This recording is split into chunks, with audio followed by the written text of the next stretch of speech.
What's going on, everybody? Thank you for tuning into the video, and I hope you enjoy it. It's going to be all about the support role, the support heroes, the support meta.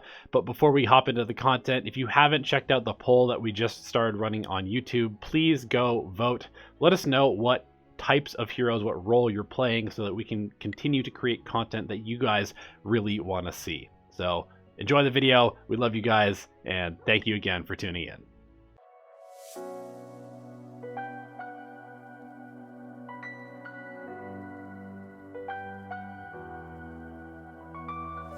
Everyone has been asking for support content lately, so in this week's look at the meta, we will be talking about the support role, and how both the 4 and 5 have shifted quite a bit in their responsibilities during the laning stage. This of course means that we have some new heroes that are popular, and so I'll also be giving you a few heroes from each role that are currently top tier, as well as some suggestions of other ones that you could play in a similar capacity.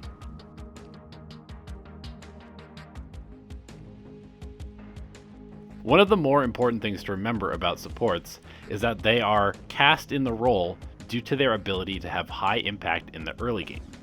This power peak of the supports is what allows core heroes to get enough space to farm and then eventually take over as quickly as possible. Once that transition happens, supports, regardless of their previous job, generally shift into a more team-oriented role to fight and set up cores with opportunities to win the game. In the current meta, there has been a significant shift in the way that the safe lane is played. Due to the offlane losing its lane-dominating access to a shrine, safe lane has evolved to be a much stronger position to play from, at least in patch 7.24. This means that safe lane heroes tend to be either a super hard farming carry or a very aggressive fighting and snowballing one. The prevalence of heroes like Lifestealer, Slark, Faceless Void, Riki, Morphling, Phantom Lancer, and Troll are dictating what supports are currently popular, and also mean that these supports have really two main jobs to do. Job number one is to be an enabler. Enablers are supports that want to enable their carry to snowball the lane through heavy trades and kill attempts. Enablers are heroes that have high harass potential, especially when paired with their carry, and can quickly create an environment where the carry can become self-sufficient very quickly. The goal of enablers is to burn opposing regeneration stores and maintain creep equilibrium near the safe lane tower. Enablers should be paired with heroes that become capable of laning solo quickly so that the enabler can roam to impact other lanes or stack for them. Enablers also tend to double as teamfight heroes because they usually possess crowd control spells and good damage. Job number 2 for the position 5 heroes is to be a lane dominator. In previous metas, lane domination from the safe lane was pretty difficult to do, and most of the time only brought the matchup against the offlaners close to a 50-50. In the current meta, lane domination has become a key component of many lineups that feature hyper carry heroes who need a bit of space to get off to a good start. Lane dominators are heroes that can essentially 2v1 the opposing offlane to allow for free farm for their carry for the first few waves. Most carries, even the weaker ones, become relatively self-sufficient once they have an early level and item advantage, and so the job of the lane dominator is to use their body and damage as a wall between the carry and offlane heroes. A lane dominator should often be able to keep the opposing offlaner from even entering the lane during the first creep wave, and extorts a heavy regen tax for being even near the creeps during the laning phase. A few position 5 heroes that you really need to know how to play right now are the teamfighters Ancient Apparition, Snapfire, and Disruptor. Ancient Apparition in particular not only pairs well with a hero like Faceless Void, but also counters many of the cheese or win condition heroes that are popular in the current meta, such as Huskar, Meepo, Lifestealer, Slark, and others.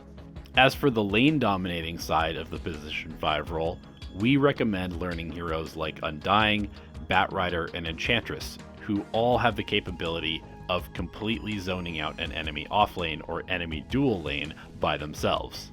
In both cases, position 5s rely very heavily on being able to pull the creep wave back so that their carry can farm, and they also have the ability to play aggressively on the offlane. Furthermore, pulling allows the position 5 to actually keep up and even surpass the enemy laners in both experience and farm if played correctly. This is the fastest way to dominate the lane on any position 5 and allow you to both get kills to snowball your carry and also leave them alone so that you can rotate elsewhere and win your other lanes.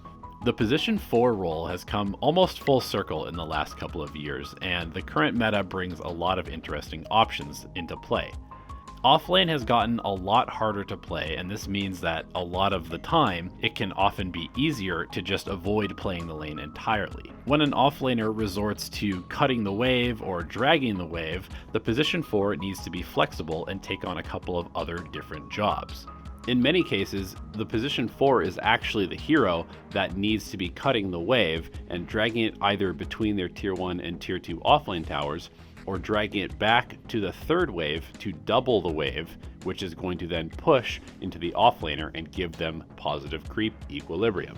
Regardless of whether you are trying to avoid playing the lane or whether you are trying to dominate the lane, there are two main roles that most position 4s fall into in the current meta. So let's get into them. The first job is to roam. Without the need to always be in the lane with the offlaner, position 4s now have a lot more freedom to roam to other lanes.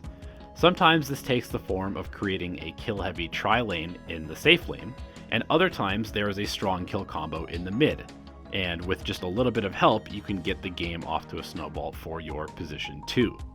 Snowballing is really the main job of position 4s, especially in the roaming role, and this is why we see a lot of these strong roaming heroes coming back into the meta. The second job of position 4 tends to be more of a team fighting pseudo core.